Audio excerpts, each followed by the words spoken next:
Alam mo ba, may mga lupa sa Pilipinas parang halaga lang ng isang smartphone? At kung gusto mo malaman kung saan yun, paano yung ma-acquire, nako, tapusin mo tong video na ito. Videos that will make you wealthy and debt-free. Hi there, this is Shingitan, your pambansang wealth coach. Dito sa channel na ito, tuloy-tuloy tayo na aasenso lahat po, lalo ng mga kapwa kaipunaryo. Sa video na ito, pag-usapan po natin mga abot kayang lupa na mabibili sa Pilipinas. Ano yung pinakamurang lote, saan tayo mag-i-invest, paano tayo mag-i-invest, at marami pang iba. Una, bakit muna dapat tayo mag-invest sa lupa? Kasi ang kagandahan po ng lupa, tangible asset siya. Hindi siya nawawala. Habang tumatagal, tumataas ang halaga po nito. Hindi tulad po ng gadgets na binili natin. Pag naluma na, wala nang halaga. Pangalawa, scarcity. Habang dumadami po ang tao, kumukunti naman ang available ng lupa. Kaya habang maaga pa, bumili na tayo habang abot kayo pa. Number 3, affordable. Alam mo, hindi mo naman actually kailangan ng milyon-milyon para makapag-invest. May mga 10,000 pesos na meron ka nang pwedeng mabilhin na lupa, lalo na ito ay sa probinsya, at makakapagsimula ka na. So, ang tanong right now, saan ba, Chinky, ang mga sinasabi mong affordable, abot kaya na lupa? Ay, syempre naman,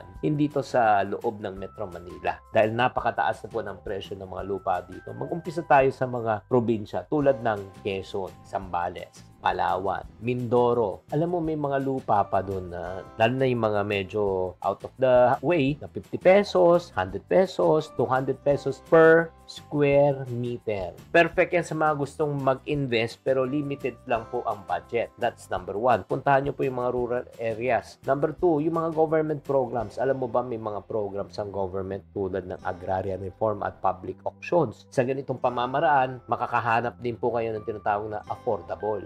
Number 3, yung mga relocation sites na nagde-develop na tulad ng Rizal, Cavite, may mga lupa na talagang pasok na pasok sa budget. Kaya shout out lang muna ako sa ating mga loyal follower katulad ni Ronel Quezon, Melbourne, Wigacha, and Gia Otsolas. Ano naman ang pinaka-budget friendly na investment? Alam mo, kung pagdating sa budget friendly investment, pareho lang tayo. Alam mo, pwedeng pasukan. Huwag yung mga brand new na mga properties ang kunin natin foreclose. Lupa, o let's say bahay na remata ng bangko. Aba, mas mababa di hamak ang presyo nun. Kasi sa market value, binababaan nila para mas mabilis na maibenta. Ang goal naman ng bangko, makarecover agad. And then next, yung mga maliliit na cuts, katulad ng Nueva Ecija, Marinduque, Sorsogon. Yun, mga 5,000 to 10,000 pesos, pwede ka na mag-down payment. Sulit na sulit po yan. Or pangatlo, housing cooperatives. Alam nyo ba na kung membro kayo ng isang cooperative na may chance kayo na makabili ng mga discounted na presyo? Tanungin nyo lang ang inyong mga cooperative housing programs. So, again, saan natin makikita yung mga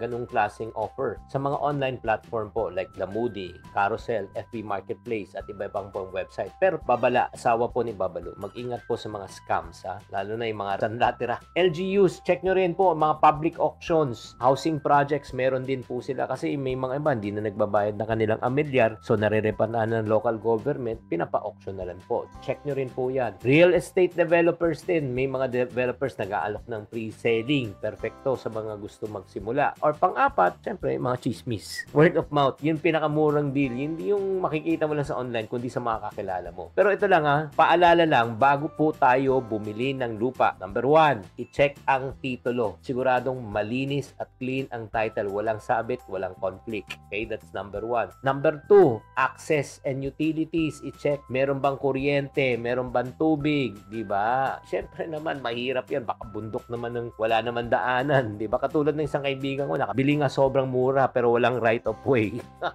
Sa gitna, kailangan mo mag-helicopter para makapunta ka dun. Number 3, check nyo rin yung future development. Tulad bang may kalsada ba? Malls, churches, schools, industrial areas. At syempre naman, i-check nyo rin yung budget terms, yung monthly amortization. Paano ba terms of payment? Kaya mo ba? At ito naman, bago tayo bumili, ito na lang huli, paalala ko para hindi po mawala ang ating pinaghirapang pera. Pero bago natin gawin yan, again, nagpapabati muli si Prime Leroon and Nancy Sibugad. Maraming salamat po. Wag na wag kayong bibili na hindi kayo nagre-research. Please, wag kayong magmamadali kasi ang bahay bahay, medyo costly po. Pag hindi kayo nag-background check, nagkamali po kayo, ay nako, malaking pagsisisi. Number 2, huwag mabibighani sa presyo. Hindi porket mura, okay na, di ba? Kailangan pag-aralan nyo muna. Pangatlo, magtanong kayo sa broker, di ba? Idaan nyo, humingi kayo ng mga legal advice. Clean ba tong title na to? Maayos na ito. Kaya isa pang tip ko sa inyo,